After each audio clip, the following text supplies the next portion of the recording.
international aspects. The internal structure of a healthy social organism makes its international relations also threefold. Each of the three spheres will have its own independent relations with the corresponding sphere of the other social organisms elsewhere.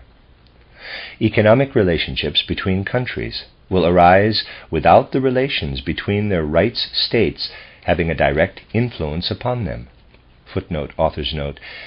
It may be urged that the rights relations and the economic relations form one indivisible whole in actual reality. This, however, misses the point of what is meant by the threefold membering. Of course, in the mutual intercourse and exchange, taken as a total process, the two different sets of relations between the rights systems and the economic systems work together as a single whole. But it is a different matter whether one makes rights regulations to suit the requirements of economic intercourse, or whether one first shapes them by the common sense of right, and then lets the result of this affect the economic process. End of footnote. Conversely, the relations between their rights states will, within certain limits, develop in complete independence of their economic connections. This independence of origin will enable these two sets of relationships to act as a check upon each other in cases of disputes. Such a close interweaving of interests between the individual social organisms will develop as will make territorial frontiers seem negligible as far as real communities of human beings are concerned. The spiritual organizations of the different countries will be able to enter into mutual relationships that stem only from the common spiritual life of mankind. Detached from the state and placed on its own footing, the spiritual life will develop all sorts of connections that are impossible when recognition of spiritual services rests with the state rather than with the administration of a spiritual body. In this regard, there is no difference between achievements of science, which are frankly international, and those of any other spiritual field. The common language of a nation, and all that goes along with this, constitutes such a field of spiritual life. The national consciousness itself belongs in this field. The people of one language area do not come into unnatural conflict with those of another, so long as they do not try to make their national culture predominant by the use of their state organization or their economic power. If one national civilization spreads more readily and has greater spiritual fertility than another, then it is quite right that it should spread. The process of spreading will be a peaceful one, provided it comes about solely through establishments of the spiritual organisms. At present, the keenest opposition to the threefolding of the social organism will come precisely from those groups that have developed out of the fact of their possessing a speech and national culture in common. Such opposition will, however, collapse because of the common goal, of which all mankind will have to become increasingly conscious just out of the very necessities of modern life. Mankind will come to feel that each of its parts can only lead a life worthy of their common humanity by uniting in a vital manner with all the other parts. National affinities, along with other natural impulses, are among the causes that led to the historic development of communities in rights and of economic communities. But the forces through which nationalities grow require free mutual interaction that is not hindered by any relationships that develop between the states and the economic associations. This will be achieved if the various nations bring about the internal threefolding of their own body social in such a way that every one of the three branches can develop its independent relations to the other social organisms. In this way, people, states, and economic bodies become interrelated in formations that are extremely varied in shape and character. These link every part of mankind with every other part, in such a way that each is conscious of the life of the others pulsing through its own daily interests. A League of Nations comes into being out of basic impulses that correspond to actual realities. There will be no need to institute one based on one-sided legal theories of right. Footnote, author's note, whoever thinks such things are utopias fails to see that actual life is really struggling toward the very kind of arrangement that seems to them so utopian, and that the mischief going on in real life is due precisely to the fact that these arrangements are nowhere to be found. End of footnote. An important thing in terms of the realities is that while the social aims presented here have value for mankind as a whole, they can be put into practice by any single social organism, no matter what the attitude of other countries may at first be.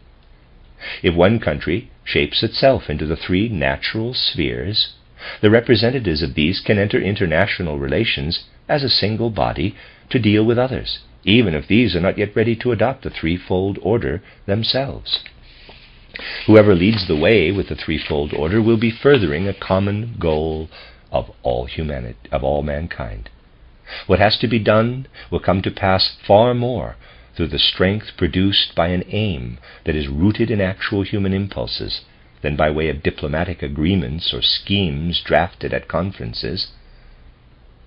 This aim is conceived in thought on a basis of reality and is to be pursued in all the activities of life.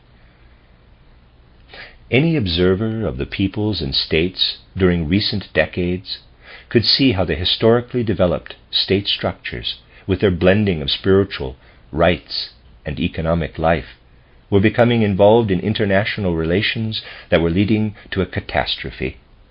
At the same time, it was equally plain to see that opposite forces working in mankind's unconscious impulses were tending toward the threefold order. It will be the remedy for those convulsions that have been brought about by the mania for unification. The leaders of mankind, in quotes, however, were not able to see what had for years been slowly developing. In the spring and early summer of 1914, one still found statesmen saying that thanks to the exertions of the governments, the peace of Europe was, as far as could be humanly foreseen, assured. These statesmen simply had not the faintest notion that all they were doing and saying had absolutely lost touch with the course of real events. Yet these were the people who were looked up to as practical. Whoever, during those last decades, developed ideas contrary to those of the statesmen were regarded as a crank. I refer to ideas such as those expressed by the author of this book months before the war catastrophe, speaking to a small audience in Vienna. A large audience would certainly have laughed him down. He spoke of the danger in more or less these words, quote, "The tendencies prevailing in present-day life will go on gathering strength until they end by annihilating themselves. One who looks at social life with the eyes of the spirit can see everywhere the ghastly signs of social tumors forming. Here is the great menace to civilization, apparent to anyone who looks below the surface of existence. This is what is so terrible, so depressing. In fact, even if one were able to repress all interest in obtaining knowledge of life's events by means of a science recognizing the spirit, these signs alone would impel one to speak of the means of healing in words forceful enough to arouse the world. If the body social goes on developing as it has, it will become full of cultural sores that will be for it what cancers are in man's natural body." Unquote. Over the surface of these subterranean currents, which they could not and would not see, the ruling circles undertook measures they should not have taken, never any that would have established confidence between the various human communities. Anyone who thinks that the social needs of the time played no part in causing the present world catastrophe should consider what direction political impulses would have taken in the states that were rushing into war if the meeting of these social needs had been included among the aims of the statesmen. How much less inflammable material would have been piled up if people had instead worked at meeting these social needs. It was the one-fold form of the state, which the leaders were determined to preserve, that ran counter to healthy relations between the peoples. If the independent spiritual life could have evolved beyond the frontiers of Austria and Serbia in a fashion that harmonized with the goals of these peoples, then this conflict, rooted in the spiritual life, need not have burst into a political catastrophe. Yet the habits of thought of the statesman-like thinkers in Austria-Hungary could not conceive of state boundaries not coinciding with national cultural communities. They could not understand how spiritual organizations could be formed that would cut across state frontiers and form the school system and other branches of spiritual life. Yet this inconceivable thing is what international life demands in the New Age. What about the German Empire? It was founded at a time when modern demands for a healthy social organism were struggling for realization. To have accomplished this would have given the empire an historical justification for existence. Here lay the task for those who were at the head of its affairs. Instead, they were satisfied with quote-unquote social reforms arising out of day-to-day needs. The state structure they had in mind could only rest on military force. The one demanded by modern history would have had to rest on the realization of the impulses for a healthy social organism. German policy had, in 1914, reached a dead point and was bound from sheer lack of inner content to collapse like the proverbial house of cards. What has now resulted from the war catastrophe has created a new situation. It is possible for the social impulses of mankind to influence this new situation in the sense conceived in this book.